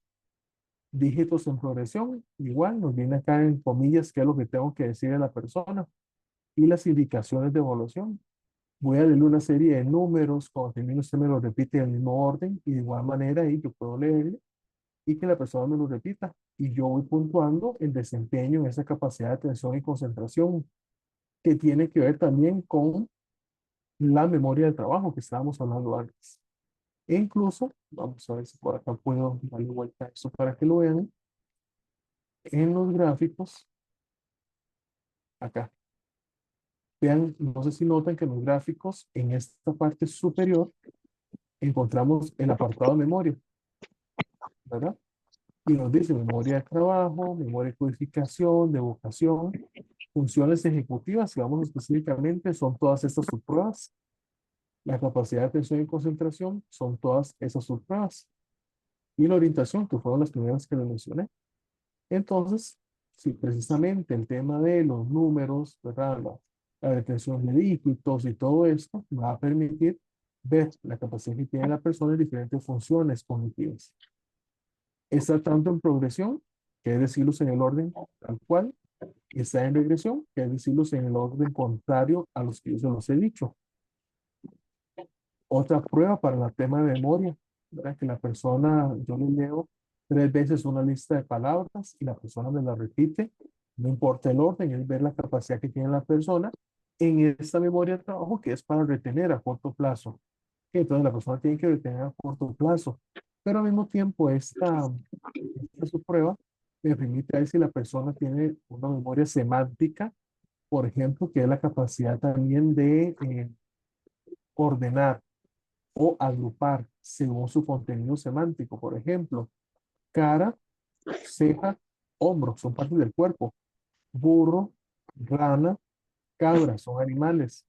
Piña, fresa, son frutas. Entonces, hay palabras que corresponden a una misma categoría que yo puedo ir evaluando si la persona puede o no hacer esas asociaciones. Ahí continúo como mostrándoles, está en la parte visoespacial, que es observar una figura como esta y copiarla tal cual, o esta si son niños de 6 a 7 años y adultos con baja escolaridad, pero es esta de arriba. Y si son niños mayores de 8 en adelante y adultos con escolaridad media y alta, utilizo esta figura para que la vean y la copien simultáneamente. Luego se leen historias, y ahora vamos, por ejemplo, esto de la lámina, está bueno, aquí están las imágenes, donde se lee la historia y copiamos acá lo que la persona recordó. Memoria de trabajo, función ejecutiva. Hay un segundo párrafo igual, que la persona no lo va a leer, lo lee pausadamente, usted como evaluador, y que la persona se lo repita. Igual, memoria lógica, memoria de trabajo. Codificación de caras que tienen que ver con la capacidad de la persona de retener información y discriminar estímulos. Entonces se le presenta. Ella es Lourdes Guzmán, que la persona la vea, y él es Efraín Ruiz. Y luego se le pregunta, mira, ¿cómo se llamaba la primera? Lourdes Guzmán, el segundo, Efraín Ruiz. Y eso yo lo voy anotando. Los dibujos, aquí venimos ahora sí a ver el tema de formación de categorías que tiene que ver con funciones frontales, que es la capacidad de planificación, de organización. Entonces acá que la persona me haga categorías de esta lámina. Ah, la mano y el brazo son extremidades, el ojo y la boca están en el rostro. El ojo y la boca forman parte de los sentidos, ¿verdad? Principales, eh, etcétera. ¿Verdad? ¿Qué categorías le puede hacer la persona con cada una de esas imágenes y estímulos que yo le voy presentando? Eso me permite ver esa capacidad de planificación y organización. Luego de la lista que le leí anteriormente, ¿cuáles palabras recuerda? Y hablo de la memoria verbal. De esta lista grandota que le había leído a la persona 3 veces. Voy a volver. Ok, me vuelvo y me vuelvo. De esta lista. Me volví mucho. Perdón. De esta lista, ¿verdad? Que ahora cuarta su prueba. Más adelante, si yo llevo el ritmo de la evaluación, en esta nueva subprueba, que vendría a ser la 9, le voy a pedir a la persona que me recuerde esas palabras. Y no solo eso, que lea cuáles eran frutas, cuáles eran partes del cuerpo y cuáles eran animales. Y también la capacidad de discriminar estímulos, otra función ejecutiva. Le leo una lista de palabras donde están incluidas aquellas anteriores y que la persona me discrimine si ya la había escuchado o no. Detección visual, entonces por ahí en el protocolo final, ahí está abajo, para que lo vean, acá la persona me va a tener que marcar con una X todas las figuras que sean iguales a esta, ¿verdad? Entonces yo le marco, la persona tiene cierto tiempo para que todas aquellas sean iguales. Entonces dice que la persona tiene esa capacidad también de recordar el estímulo que se le está pidiendo y que logre inhibir su respuesta de no marcar aquellas que no tiene que marcar, sino que realmente marque lo que se le está solicitando. Y vamos a ver, compañera tiene el micrófono abierto por cualquier cosa. Creo que ahí se le abrió. Gracias. Ok. No sé por qué la compu está haciendo que se vaya todo hasta arriba. Pares asociados tienen que ver con la capacidad de codificación y también de asociación y de memoria de trabajo. Se le dan palabras en pareja, como fruta y uva, camión, melón, y luego la persona tiene que recordar con qué iba cielo, con qué iba metal, con qué iba foco, con qué iba coche, y que la persona nos recuerde cuál era la palabra con la que iba asociada. Luego aquellas figuras que la persona vio y copió, bueno, le vamos a decir que si las recuerda que las vuelva a hacer, pero esta vez sin ver, ¿verdad? Que la persona las copie sin ver literalmente la figura, solo lo que recuerde. Las historias que leímos antes, igual, escriba todo lo que recuerde, bueno, dígame más bien todo lo que recuerde cada historia, y yo como evaluador lo escribo para la memoria lógica verbal. Las caras, si las recuerdan, yo le voy a decir, mira, ¿quién era él? No, perdón, este era uno de los que usted vio antes, ¿sí o no? Y él, ¿sí o no? Ella, ¿sí o no? Ella, ¿sí o no? Ahí yo estoy midiendo la capacidad de función de vocación, o sea, de recordar. Y le voy a decir también que me recuerde los nombres, Luis Guzmán y Efraín Ruiz, ¿verdad? Que yo busque realmente si la persona recuerda o no esos datos. Atención, cubos en progresión. Recuerda que les había hablado de los cubos que hay que tocar para ver la inhibición de la respuesta. Bueno, acá en Europe sí viene. Los cubos se colocan en una tablilla, en un orden, y yo les voy a mostrar la lámina de los cubos, a ver si nos abre rápido. Esta es la lámina de los cubos. Entonces, básicamente,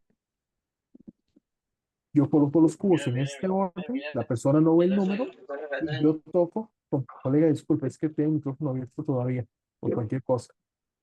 Entonces yo coloco acá los cubos y voy tocando en el orden que aquí me dice, el cubo 8, 9 y 1. Entonces yo ubico acá el pequeño 8, 9 y 1. Y la persona me tiene que tocar en el mismo orden, 8, 9 y 1. Aunque se me quitó la posibilidad de compartir. Vamos a ver.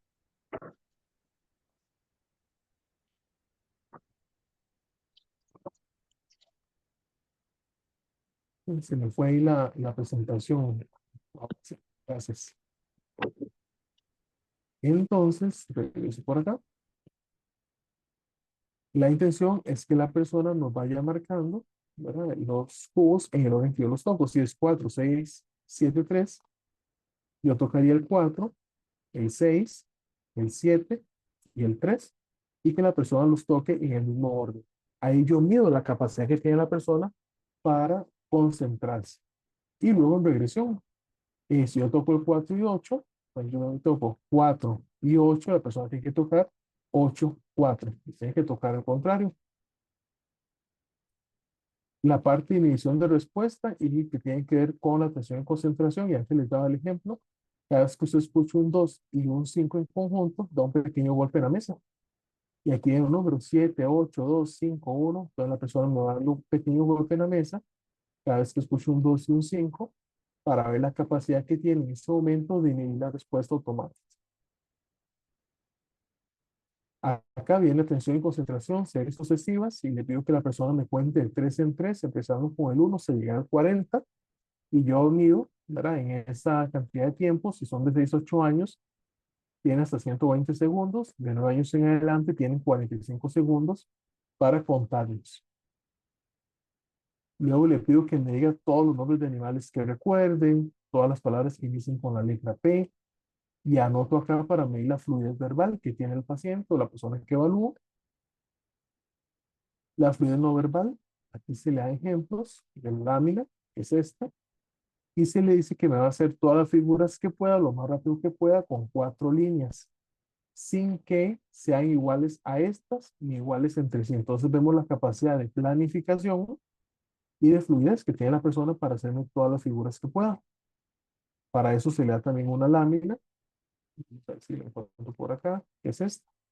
Entonces la persona en esta lámina tiene que hacer 4 líneas, por ejemplo, una, acá, una acá, perdón, 3. Entonces aquí la persona va a una línea de esquina a esquina, que no tienen que ser diferentes entre sí. Entonces si una persona me hace esto y yo me fijo una lámina, ya esa estaba hecha.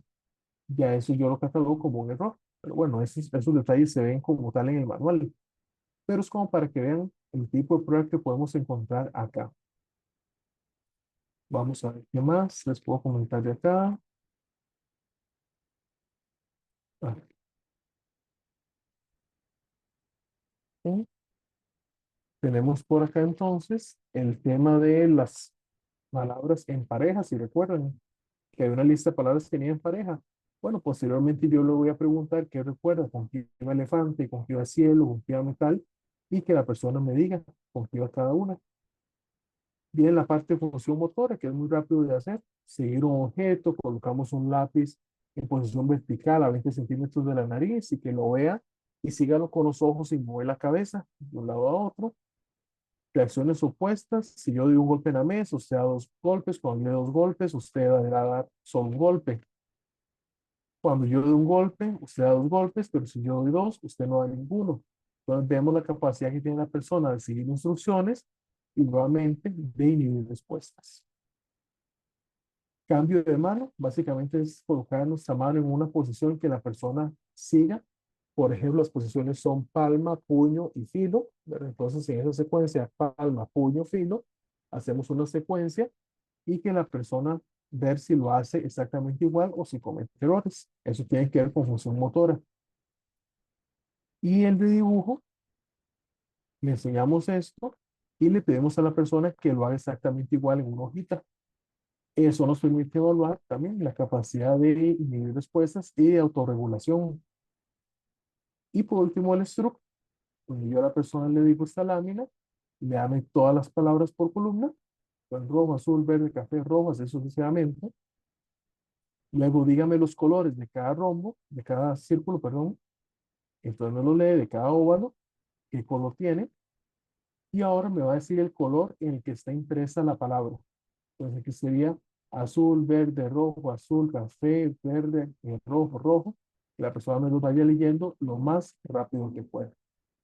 Ese es el famoso neuroobsesivo, muy rápidamente para que conozcan las pruebas que hay alrededor de esto y que posteriormente me permite a mí ver el nivel de orientación, atención, concentración, la memoria y sus tipos y el desempeño en diversas funciones ejecutivas que puede tener esta persona que yo he estado evaluando.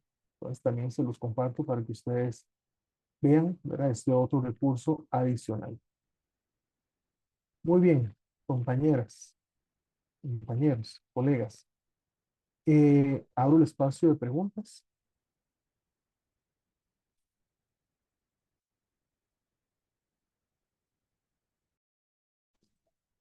Yo tengo una pregunta y un comentario.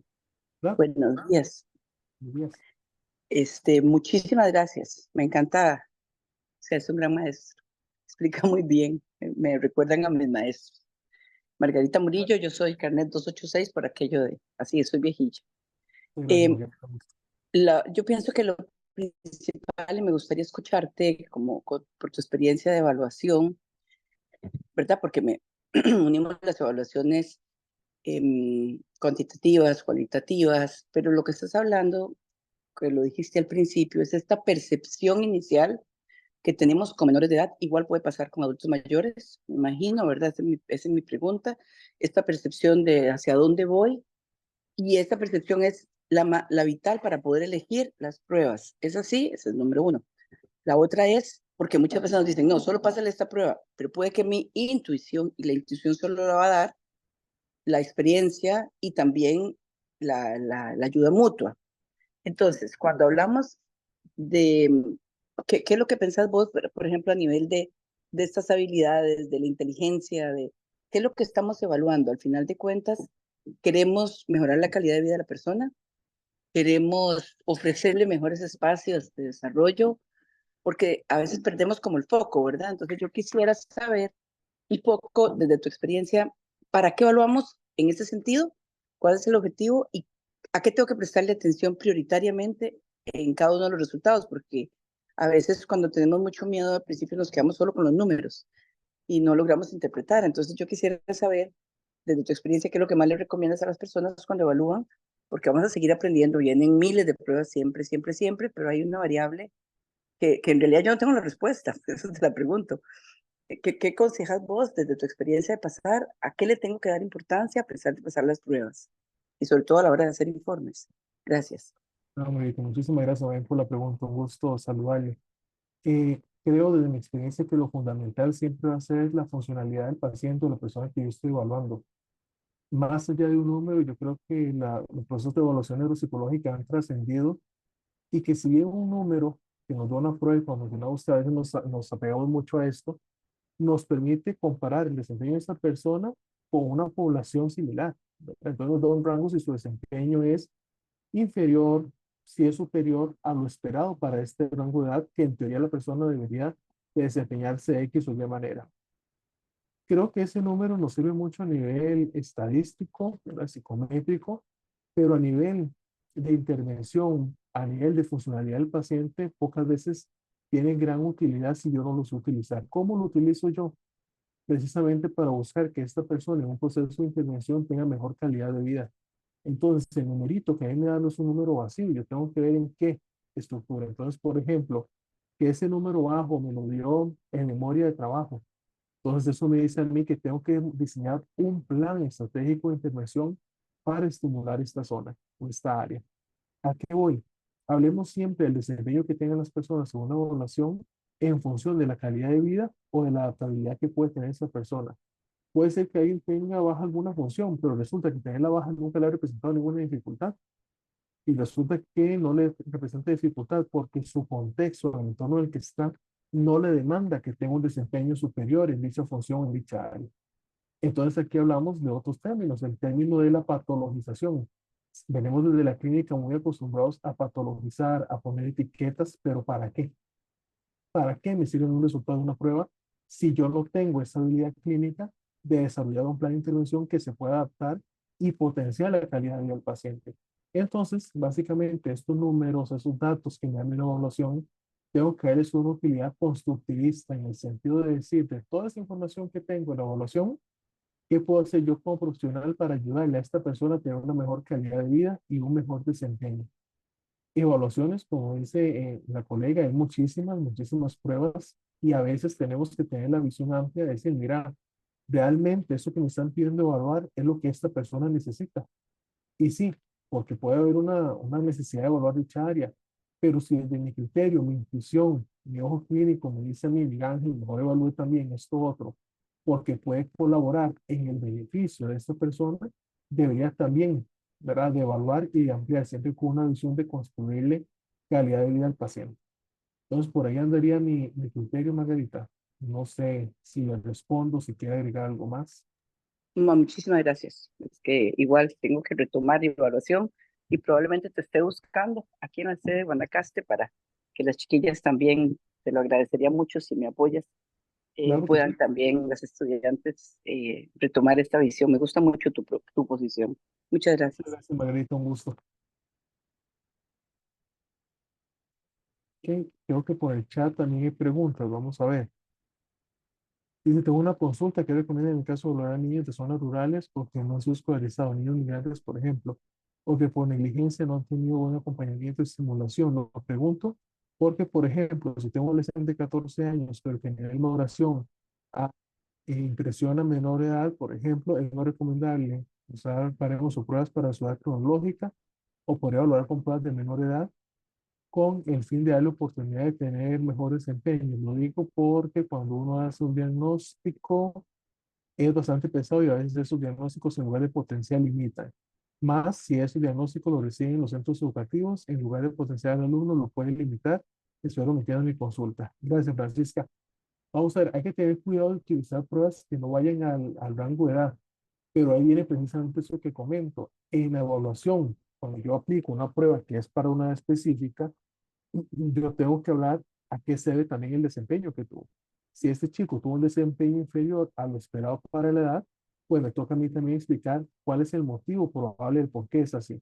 Mira, si tuvo un desempeño inferior, pero se debe a que nunca ha sido escolarizado, a que viene una situación de negligencia, una situación de inmigración, etcétera, cualquier variable que podría complementar ese análisis. Ahora, hay pruebas a nivel neuropsicológico que no requieren, ¿verdad?, el tema de lectura, de escritura, sino que se pueden evaluar ciertas funciones sin necesidad de evaluar esto y por eso la selección de pruebas tiene que ser bastante detallado para yo poder ver realmente qué herramientas tengo a mano y qué se puede adaptar también a la realidad de este paciente. Vamos a ver, yo voy a cierta clínica, no vamos a decir dónde, no sé qué van a saber, pero yo voy a una clínica por un dolor y a todo el mundo le manda lo mismo, acetaminofén. Vamos a ver si es un analgésico, pero ¿qué pasa? Van a haber dolores que las acetaminofén no van a quitar. Van a haber pruebas que no van a servir para todas las personas. Hay personas que definitivamente por un contexto y por una realidad no se le pueden aplicar pruebas. Tengo que buscar otra forma. Eh, y bueno, ahí sí nos toca pues, tal vez buscar un poquito de información al respecto de otras herramientas que no sean precisamente de lectura y que permiten evaluar ciertas funciones. Muchas gracias, Maestra, también por la pregunta. Vamos a ver qué más.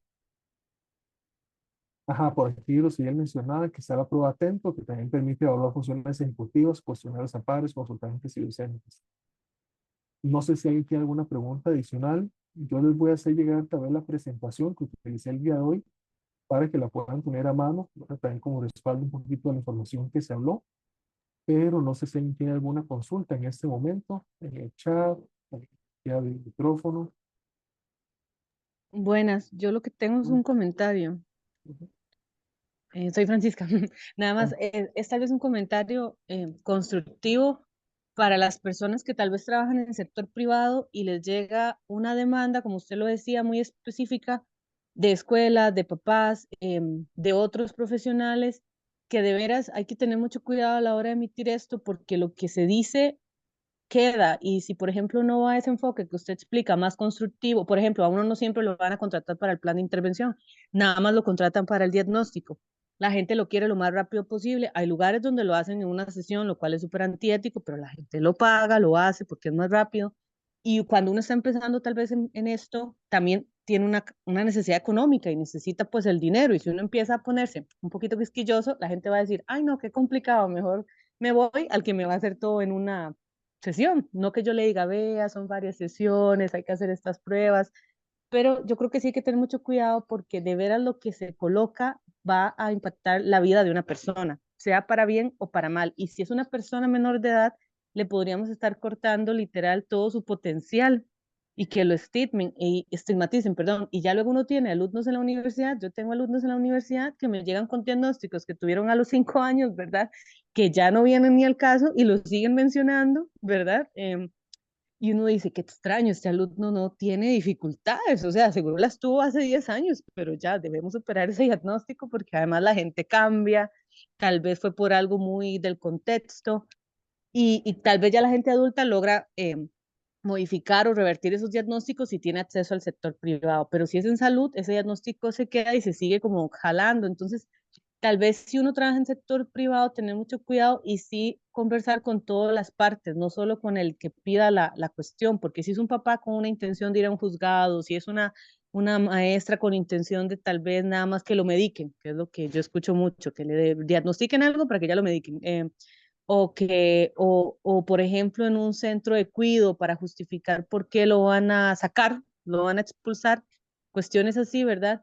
Em, Tal vez si uno al inicio no tiene todo este contexto, emite un diagnóstico creyendo que está haciendo bien, pero luego se usa para el mal, me explico. Entonces sí tener como mucha esa conciencia que usted explicaba, que se ve que tiene la experiencia y le ha tocado, y que la gente que tal vez está empezando siempre valore mucho eso, porque a veces las intenciones de los diagnósticos no son ayudar a la persona, es nada más etiquetarlo o decir, ve, yo tengo razón, por eso es que lo expulsamos, por eso es que ocupa medicación, por eso es que es así como es, y lo estigmatizan como el niño problemático, el niño que tiene esa condición y que nunca además se va a revertir, pasa a ser una condición como de por vida, sin tomar en cuenta las variables contextuales. Y más en nuestro país, que en nuestro país somos un país con una diversidad de acceso y desigualdad muy amplia. Entonces, no es lo mismo un niño con recursos que un niño sin ningún tipo de recurso, ¿verdad? Que puede ser que eso haga hasta que se desmotive y deje de estudiar, que nunca vaya a un centro educativo superior, que incluso lo mediquen sin razón, ¿verdad? Ese es mi comentario. Muchísimas gracias, Francisca. Sí, precisamente la utilidad del diagnóstico. ¿Verdad? ¿Para qué va a ser útil? ¿Quién va a utilizar esa etiqueta? ¿Verdad? ¿Quién va a utilizar esta información? Ayer casualmente estaba organizando una charla con la Fiscalía en una universidad en la que doy clase y hablábamos de este perfil del psicólogo clínico, ¿verdad? El psicólogo generalista. Y dentro de nuestras funciones y obligaciones, pues la parte ética, y dentro de nuestras funciones está el tema de evaluar y generar psicodiagnóstico. Y parece que dentro del gremio también hay un recelo en quién diagnostica qué. Bueno, al final del día nos toca formarnos, o sea, la formación es constante y no solo en temas técnicos, sino también éticos. Estar empapados de cómo está trabajando el colegio, la fiscalía, nuestro código, qué normativas nos están regulando para también respaldar nuestra labor. Y eso que menciona Francisca es esencial. Siempre analicemos el contexto de la persona que estoy evaluando, porque una conducta no es algo aislado, responde a algo más. Una conducta no responde solo a un proceso neurocognitivo. Una conducta no es algo frío y aislado tal cual.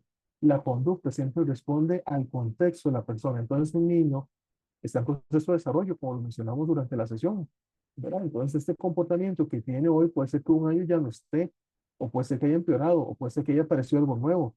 Ese proceso dinámico de la evolución infantil es sumamente sensible a nuestro componente ético en nuestro ejercicio profesional como tal. Entonces, Francisca, gracias también por el aporte, ¿verdad? Y ese llamado también a la atención en nuestro ejercicio. Muy bien, vamos a ver. Buenos días, ¿puedo hacer una consulta? Claro que sí. Gracias. Es más que todo como lo que acaba de decir la colega Francisca.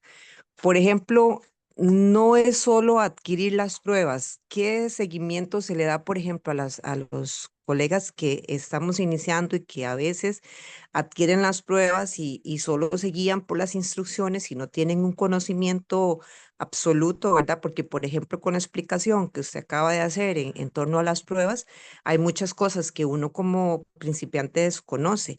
Sin embargo, así hay muchos colegas que se atreven a atender y a emitir un diagnóstico prematuro, tal vez sin el conocimiento absoluto de la prueba o sin saber darle un uso totalmente adecuado. Entonces, apoyo totalmente lo que la colega Francisca indica. ¿Por qué? Porque una evaluación a un niño en un rango de 6 a 12 años puede perjudicar muchísimo su entorno escolar, su entorno familiar, porque vamos a ver, yo no tengo mucho de ejercer, pero me llegó en una consulta un paciente que fue con un diagnóstico de un trastorno, de un coeficiente intelectual bajo. En una sola consulta le diagnosticaron un sinfín de cosas, el niño lo trasladaron de escuela, perjudicó en él un montón de comportamientos, más bien los multiplicó, los alteró porque vamos, yo no entiendo cómo en una sola consulta donde se deben indagar un sinfín de cosas, diagnostican o dan una impresión diagnóstica hasta de un trastorno y ese niño pues perjudicó mucho su ambiente escolar. Entonces, ¿qué seguimiento dan a que realmente las personas, o por ejemplo, estos espacios que abren, estos seminarios que son excelentes para nosotros de conocimiento, pero para los que no participan y apenas van y adquieren las pruebas y no les dan el uso correcto, creo que estamos cayendo nosotros mismos en un error de conocimiento? A veces por tomar la población o por no dejar que ese paciente se nos vaya, como decía la colega, estamos dañando en lugar de ayudar.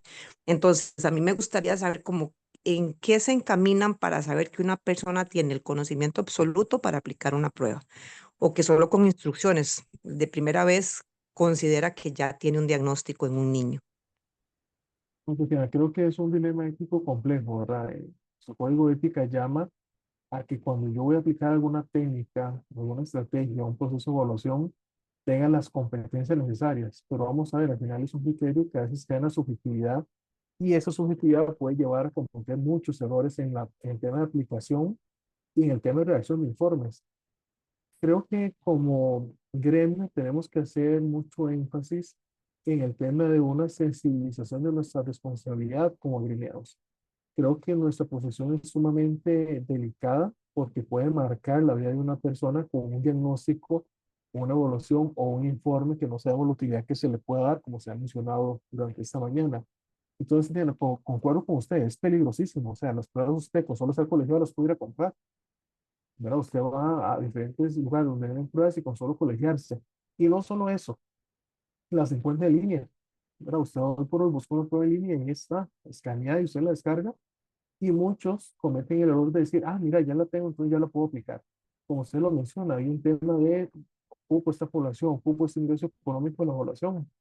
Y creo que lo que se debería de seguir trabajando en el colegio de psicólogos eventualmente es esa concientización en el gremio de que cada uno de nosotros nos aseguremos que tenemos esas competencias, aprender a confiar en el colega que tiene experiencia y referirle, aprender a hacer esa red de trabajo, no vernos como una competencia entre nosotros, somos un equipo de profesionales y desde esa visión empezar a construir redes éticas en nuestro trabajo y decir, mira, yo Ángel sí tengo experiencia en pruebas, en evaluación, pero resulta que nunca he evaluado, por ejemplo, qué sé yo, déficit de atención, pero resulta que la colega Tatiana sí. ¿Por qué voy a tener yo recelo de referir a este paciente a Tatiana y decir, mira, Tatiana, ocupan esta evaluación? Y lamentablemente hay un recelo, entonces yo veo a mi colega como una competencia, ¿no? ¿Por qué lo voy a referir yo? Yo voy, busco la prueba y la aplico. De por sí, ¿qué puede pasar? Y con esa idea de qué puede pasar, se cometen muchos errores y podemos marcar negativamente la vida de un paciente, de una persona, a la hora de hacer mal un proceso. Y no solo evaluación, sino también intervención, que es todavía más delicado. Creo que se puede trabajar mucho en esa sensibilización y en una identidad gremial donde nos sintamos realmente como un gremio que une y que construye a favor de la salud mental de la población en general. Y a nivel de la población, creo que también hay que educar mucho a la ciudadanía, a la población, dar mucha psicoeducación en exigirnos a nosotros como profesionales las competencias necesarias para evaluaciones y para intervenciones, Tatiana. Por ahí creo que podría aportarle un poco de mi criterio a esta idea y a esta discusión tan delicada que es la parte de Muchas gracias, muy amable. usted, más bien por la consulta y comentario. Colegas, acá en el chat les coloqué mi número de teléfono y mi correo. Cualquier cosa que esté a mi alcance, con todo gusto, como mencionó, la intención también es hacer redes de trabajo y esa identidad gremial. Hoy es el primer seminario de parte de Psicoacción y también les agradecemos la participación. Les invitamos a conocer también nuestro plan, ¿verdad? También de trabajo, apoyarnos con el voto eventualmente en las elecciones. Cualquier cosa que esté a mi alcance, ¿verdad? Con todo gusto. Gracias por el espacio, por la participación. Y pues nada, desearles a ustedes un lindo fin de semana, muchos éxitos en todas sus labores y nos vemos en el camino. No sé si alguien tiene un comentario adicional.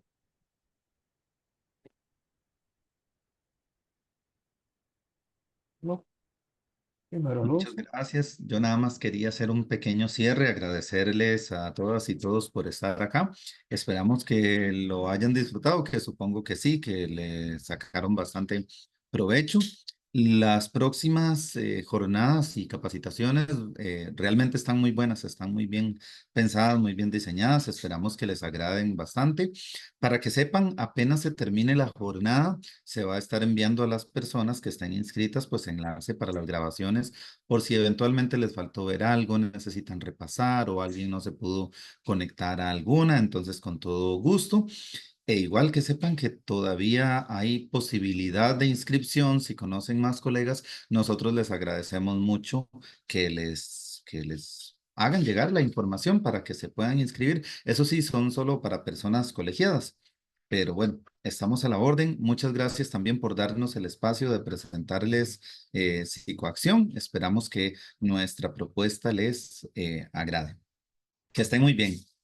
Hasta luego. Gracias, buen día. Muchas gracias, buen fin de semana. Muchas gracias. Gracias, hasta luego. Hasta luego, muchas gracias. Gracias. Muchas gracias.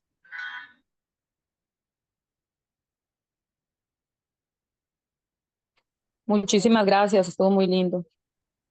Gracias a usted. Gracias.